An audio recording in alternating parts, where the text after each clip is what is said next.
reports. People were calling the commission to make complaints.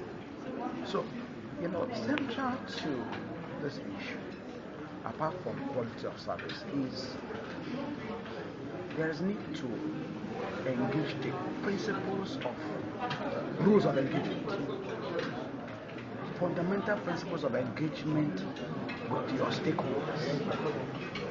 And for service providers, their major stakeholder is the subscribers. So even if there are challenges, the first person that should be informed is the subscriber and then the regulator. That look, just like was elucidated in that presentation, telling the truth and telling them, look, because of this challenge we are having, we might be having issues in these locations and subscribers might be affected. Please bear with us, we're working on it. Things like that can, as much as possible, let us switch the nerves. You understand what I'm saying? Those things have not happened. We haven't seen much of that communication going on. So what has now happened is that each time you have those kind of things, there is a backlash on the regulator. Because the subscribers really, what would they do? They need the service. But they believe that, okay, since the service provider is not talking to us, okay, let us now have recourse to the regulator. Probably sanction them. So, we believe that transparency is very, very important in that subscribers should be told the truth at all times. Let them know exactly what is going on. And then possibly, if there is need also for compensation, compensation should be made. It's not the regulator that pays compensation. Compensation is paid by the service provider. Those are the people that pay compensation.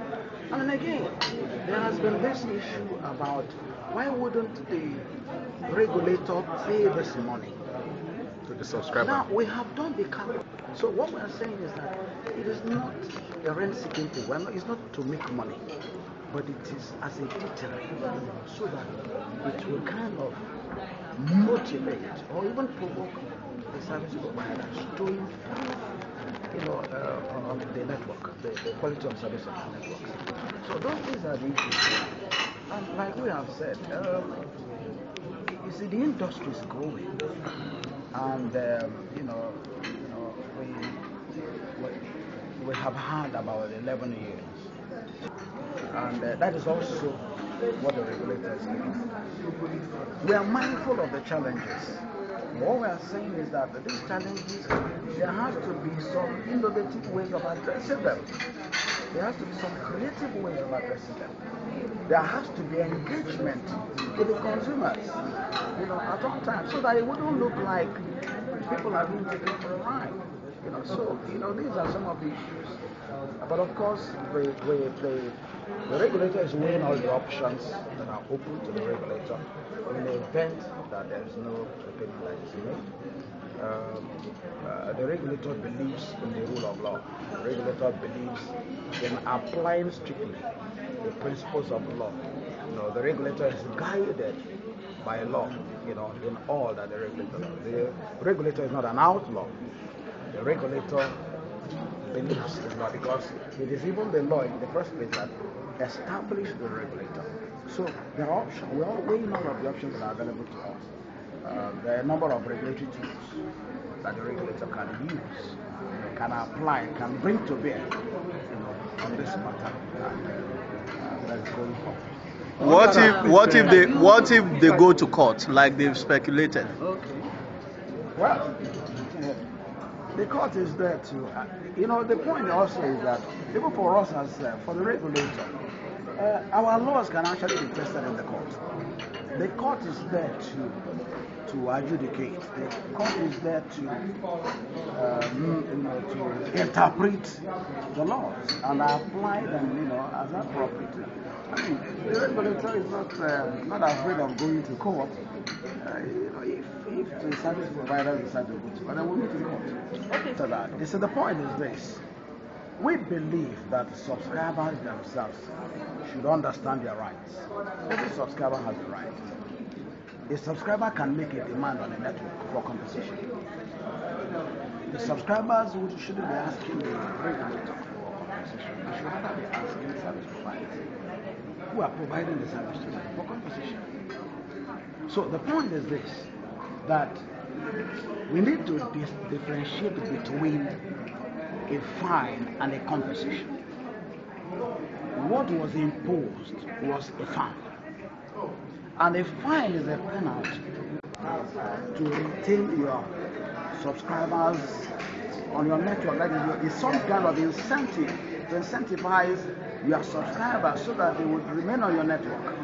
You are trying to make them feel that, look, you understand that they are having challenges. But a fine is supposed to be a deterrent. That, look, it is painful, I can't afford to be paying this fine, so I have to do something so that I won't continue to pay fine. That's what is intended.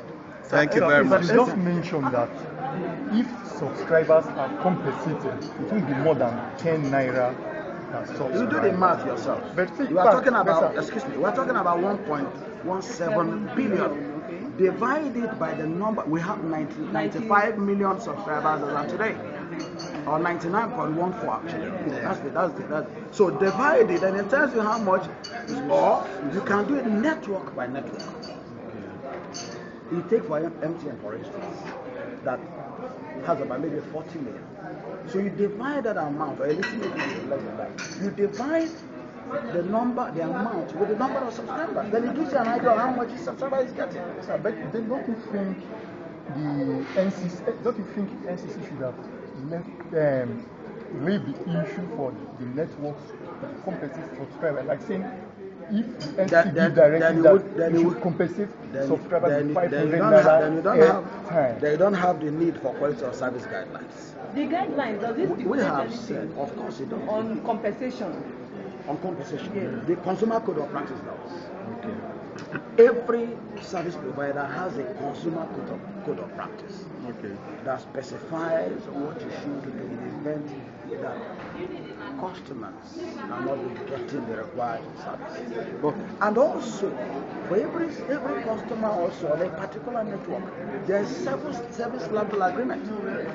There are some obligations of the service provider to the consumers. But oftentimes our people don't really read those things that when you buy a SIM card, it's there on the SIM card. On compensation. The Consumer Code of Practice laws. Okay. Every service provider has a Consumer Code of Practice. Okay. That specifies what you should do in the event that customers are not getting the required service. And also, for every customer also on a particular network, there is service level agreement. There are some obligations of the service provider to the consumers. But oftentimes our people don't really read those things that when you buy a SIM card, it's there on the SIM card.